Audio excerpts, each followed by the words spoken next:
Halo semuanya, selamat datang kembali di channel ini. Jumpa lagi dengan saya Vicky Himpong. Bagaimana kabar kalian semuanya? Semoga teman-teman semua di rumah bersama dengan keluarga tercinta selalu dalam keadaan yang sehat. Pasto akhirnya membuat video klarifikasi usai dirinya ditetapkan menjadi tersangka oleh KPK. Apa narasi yang akan dibangun oleh Pak Hasto kali ini ketika dia sudah resmi ditetapkan menjadi tersangka? Kita akan segera sama-sama melihat video terbaru ini, teman-teman. Let's go. Seluruh masyarakat Indonesia yang saya cintai dan banggakan. Setelah penetapan saya sebagai tersangka oleh KPK, maka sikap dari PD Perjuangan adalah menghormati keputusan dari KPK. Kami adalah warga negara yang taat hukum. PD Perjuangan adalah partai yang menjunjung tinggi supremasi hukum. Sejak awal ketika saya mengkritisi bagaimana demokrasi harus ditegakkan, bagaimana suara rakyat tidak bisa dikebiri, bagaimana negara hukum tidak bisa dimatikan, dan bagaimana watak kekuasaan yang otoriter, yang menindas rakyatnya sendiri harus dihentikan.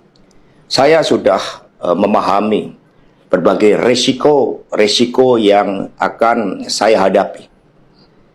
Maka sebagai murid Bung Karno, saya mengikuti apa yang tertulis di dalam latar belakangnya. Kenapa harus di belakang layar TV besar dengan layar besar, kemudian ada gambar Bung Karno di belakang?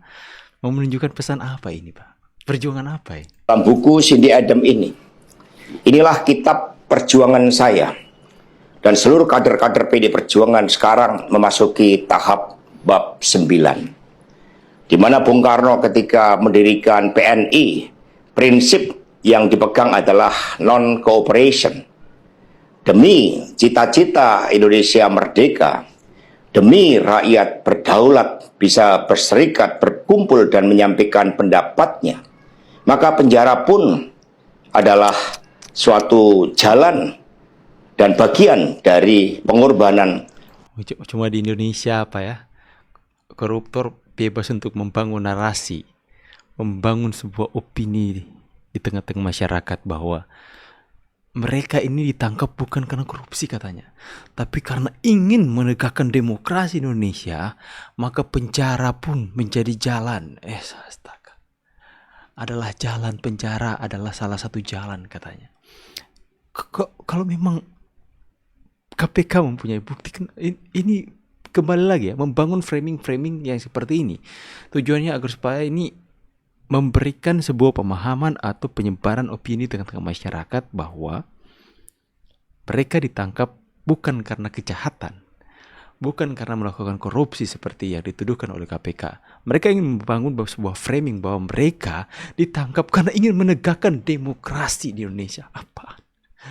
Teman-teman, mereka pikir rakyat mudah dibodohi dengan opini-opini yang mungkin akan makan ini adalah pengikut-pengikut mereka yang manut-manut saja, teman-teman. Terhadap cita-cita. Itulah nilai-nilai yang diperjuangkan oleh seluruh kader PD Perjuangan. Ketika muncul berbagai intimidasi agar tidak dilakukan pemecatan terhadap sosok yang memiliki ambisi kekuasaan sehingga konstitusi pun sepertinya mau dilanggar dengan perpanjangan masa jabatan 3 periode ataupun perpanjangan masa jabatan itu. Ya, bangun lagi narasi Pak Jokowi meminta jabatan 3 periode, bukan main. Ini KPK harus segera tangkap sih. Maka demi konstitusi, Ibu Mega kokoh berdiri menjaga demokrasi. Dan ketika aparat penegak hukum digunakan dengan segala cara untuk melakukan intimidasi, sumber-sumber daya negara digunakan demi kepentingan politik praktis, maka pilihan untuk menghadapi tembok tebal kekuasaan itu wajib dilakukan oleh kader-kader PDI Perjuangan. Oke teman-teman ya, udah sedikit lagi ditangkap, masih aja menciptakan sebuah penggiringan opini ya di tengah-tengah masyarakat. bukan mainnya. Cuma di Indonesia mungkin koruptor sebebas ini ya. Apakah dia karena petinggi partai atau gimana teman-teman ya? Coba kita lihat komentar netizen dulu. Sebentar, aku tampilkan dulu teman-teman. Ini dia. Kok nggak nangis Hastonya? Gedabrus 16%. Semoga Tuhan memberkati Pak Hasto dan PDIP. Iya, semoga diberikan kekuatan, ketabahan ya. Bukankah Pak Hasto juga bagian dari kekuasaan selama ini? Iya, bukankah kalian bagian dari kekuasaan selama 10 tahun?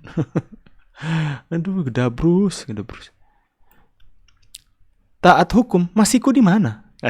Manis di bibir, memutar kata. Judul lagu. Pinter ngomongnya, kayaknya ini murid Anis. Lek taat hukum yo nggak melanggar hukum. Ya betul ya, ngomong taat hukum tapi melanggar hukum. Entahlah hati nurani saya ada di pihak PDIP untuk kali ini. Maju terus Pak Hasto, kita sebagai anak bangsa kita harus gas katanya. Nenek katanya mau turun tangan. Ini di Indonesia apa luar negeri Pak? Semangat Pak Hasto, perjuangan tidak lepas dari pengorbanan. Nah kan ada yang termakan kan teman-teman ya, malah jualan buku. Malah jualan buku.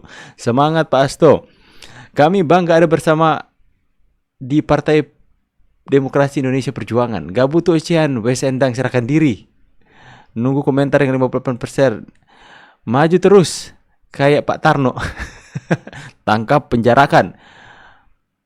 Mantap, tidak usah takut soal penjara katanya ya. Serahkan diri kalau nggak takut ya.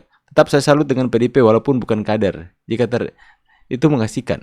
Nggak nyata karo isinya buku tok. Suara rakyat jelas, KPK dah oke. Mulut ho. Oke teman-teman ya, kita next lanjut. Sejauh ini memang belum ada penahanan untuk Hasto Kristianto.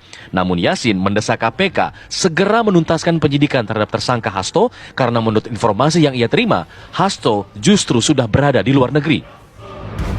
Jadi setelah diumumkan apakah itu langsung pidana atau tidak, itu merupakan option atau pilihan ya. Kalau periode 1 dan periode 2 begitu mengumumkan itu ya langsung dilakukan penahanan. Untuk apa? Itu untuk agar yang bersangkutan tidak mengulangi perbuatannya, itu yang pertama. Yang kedua adalah tidak menghilangkan barang bukti, yang intinya adalah untuk mempermudah proses penyidikan korupsi itu sehingga dia ditahan. Jangan sampai orang itu pergi ke luar negeri, sulit untuk ditemukan. Seperti itu. Makanya terjadi pencegahan untuk bepergian ke luar negeri. Ini saya dengar ini yang bersangkutan sedang berada di luar negeri. Waduh. Sejauh ini memang belum ada penahanan untuk Hasto Kristianto. Namun sudah di luar negeri. Lantas klarifikasi tadi bagaimana ya?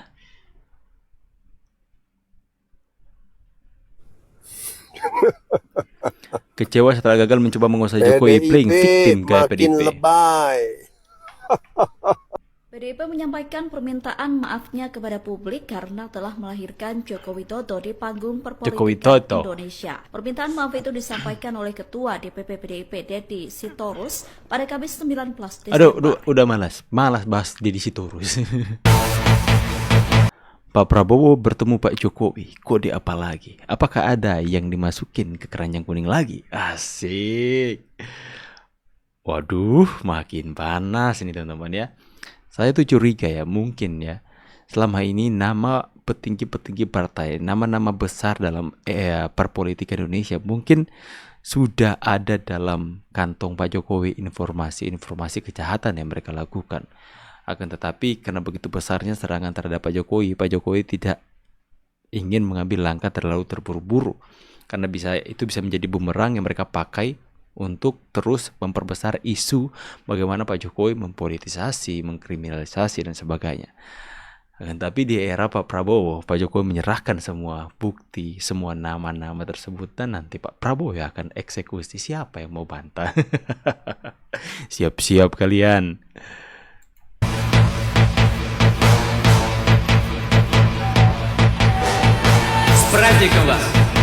Pura.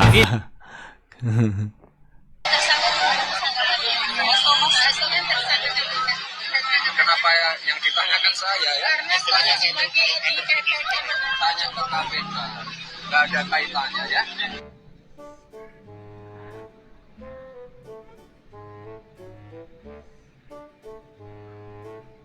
Sebenarnya Anda mengharapkan jawaban apa dari Gibran? Karena apapun jawaban Gibran tidak akan memuaskan hati Anda, hati kalian, para anak Abah, para anak Banteng. Jawaban Gibran singkat dan jelas. Kenapa menanyakan soal Hasto ke Gibran? Gibran kan sudah bukan kader PDI lagi dan tidak ada sangkut pautannya dengan beliau. Tapi kan beliau wapres, harusnya jawab apa kek? Nah itu kan jawab. Kenapa menanyakan hal tersebut kepada wapres? Kenapa tidak ke KPK? Salahnya di mana? Karena balik lagi, apapun jawaban Gibran tidak akan diterima oleh kalian. Ya, itulah anak wabah dan anak bok, teman-teman. Ya, seperti ini sebuah drama yang kita tonton bersama-sama tentang drama perpolitikan di sebuah layar televisi, dan ini seperti sudah ada di penghujungnya, yang dimana awalnya pertama-tama itu para penjahat-penjahat itu menyerang habis-habisan yang menjadi pemeran utamanya, dan seolah-olah yang pemeran utama ini merasa tersakiti, diserang dari kiri kanan atas bawah. Akan tapi seperti biasa, itu pahlawan itu atau dalam sebuah drama itu kemenangan ada di akhir, dan kita sudah melihat kemenangan demi kemenangan yang ditunjukkan oleh Pak Jokowi dan Pak Prabowo. Mereka benar-benar membungkam para pembenci mereka secara tidak langsung, seolah-olah ada sesuatu pergerakan yang tersembunyi yang tidak bisa kita lihat, seolah-olah ketika Pak Jokowi atau Pak Prabowo Gibran diserang, mereka tidak melakukan apa-apa, akan tapi di belakang ada sebuah skenario yang sudah dipersiapkan untuk membalas atau membungkam mereka yang memfitnah, menghina, mencaci, dan hari ini kita lihat perlahan-lahan mereka tersakiti. Dan ya, of course, kebaikan tidak akan pernah kalah dari yang namanya kejahatan. Anda memfitnah orang baik, itu karma buruk akan menimpa Anda. Itu kita lihat terjadi. Hasto ya.